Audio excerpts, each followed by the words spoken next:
The situation of the Ukrainian Army and NATO forces continues to deteriorate rapidly in all key areas of the front. It has become known that over the past 24 hours, the armed forces of the Russian Federation have achieved another serious success in the Special Military Operation Zone, including the Kursk region.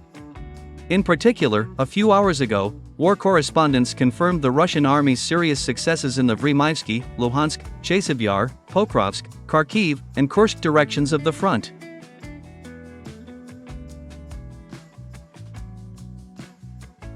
So, on January 21st, at 9 a.m. Moscow time, Russian and Ukrainian telegram channels reported the liberation of the strategically important city of Velika Novosilka by Russian troops, in the Vremyevsky direction of the front. My dear truth seekers, let me remind you that Velika Novosilka remained the only settlement in the Vremyevsky direction of the front, which was under the control of the Ukrainian army. Thus, with the transfer of Velika Novosilka under the Russian army's control, it is safe to say that Russian troops have completely liberated all settlements in the Vremyevsky direction of the front.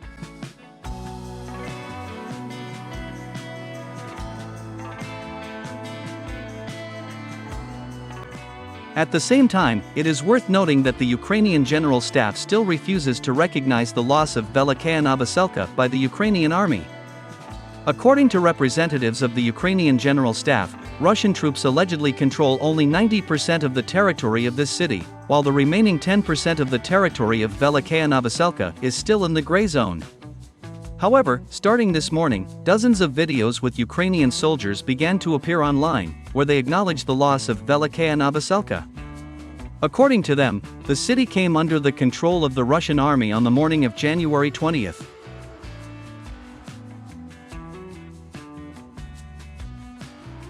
At the same time, they admitted that dozens of Ukrainian soldiers drowned while trying to get out of the city across the Mokry Yili River. There are also reports of a large number of Ukrainian prisoners of war in Velika Novosilka. It is reported that they decided not to tempt fate and surrendered as soon as the Russian army entered the city center.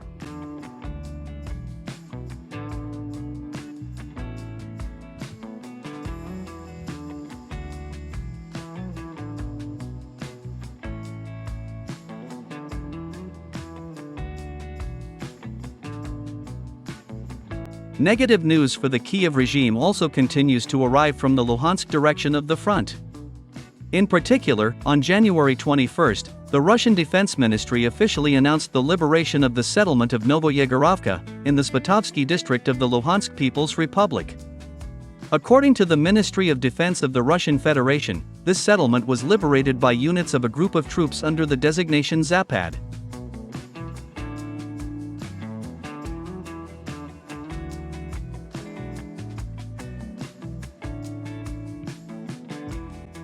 In Chasiv Yar direction of the front, the situation of the Ukrainian army units also continues to deteriorate rapidly.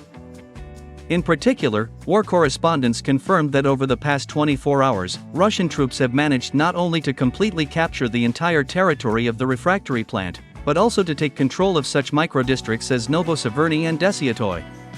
Against this backdrop, even the Ukrainian telegram channels stated that the transition of Chasiv Yar under the control of the Russian army could take place in the coming days.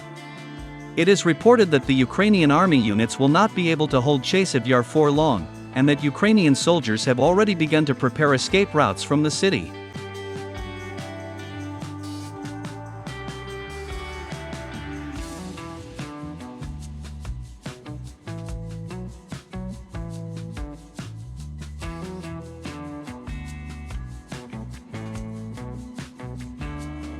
In Pokrovsk direction of the front, units of the group of troops under the designation center liberated the settlement of Volkovo, to the southwest of the city of Pokrovsk. Russian military department also officially confirmed the liberation of this settlement. Let me remind you that the day before, Russian troops also liberated such settlements as Kedlino and Udaknoy. Thus, the Russian army continues to cover Pokrovsk from three directions at once, from the south, southwest, and southeast.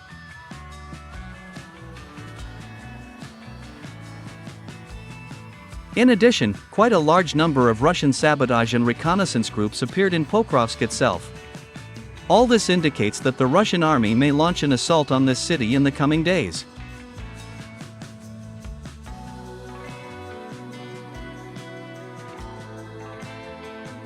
Over the past 24 hours, the Russian army has also achieved significant successes in the Kharkiv direction of the front. In particular, an authoritative military expert and retired lieutenant colonel of the People's Militia of the Luhansk People's Republic, Andrei Marachko, said that on January 21 at 11 a.m. Moscow time, the Ukrainian army units fled from the settlement of Zelyenigai, Kharkiv region. Andrei Marachko noted that this happened after Russian troops took this settlement under fire control. In this regard, the continued presence of the Ukrainian army units in this settlement was not possible, and they fled to the neighboring Borovskaya Andriivka.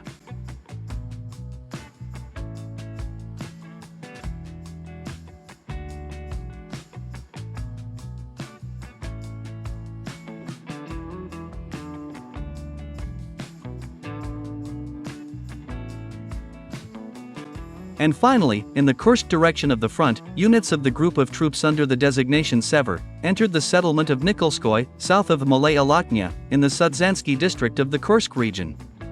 It is reported that Russian army units have managed to gain a foothold on the outskirts of this urban-type settlement. Simultaneously with this, Russian Marines from the elite 155th Brigade of the Pacific Fleet continue to storm the positions of Ukrainian troops in the settlement of KURILOVKA, southeast of the city of Sudza.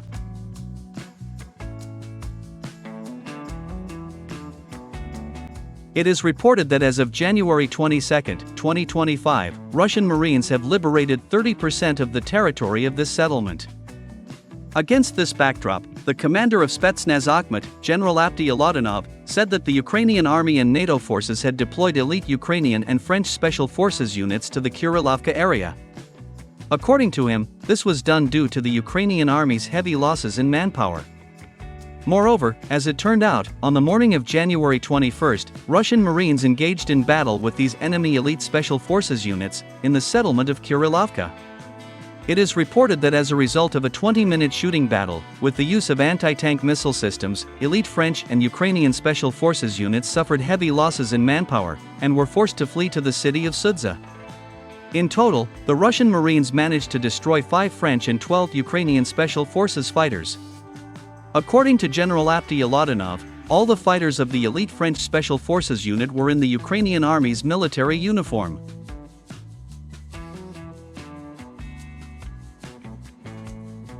At the same time, General Apty Elatonov noted that recently, Russian soldiers began to hear French speech very often during radio intercepts. According to him, the French command continues to send its soldiers to the Kursk region in order not only to strengthen the positions of the Ukrainian army in the Sudza area, but also to gain the necessary combat experience.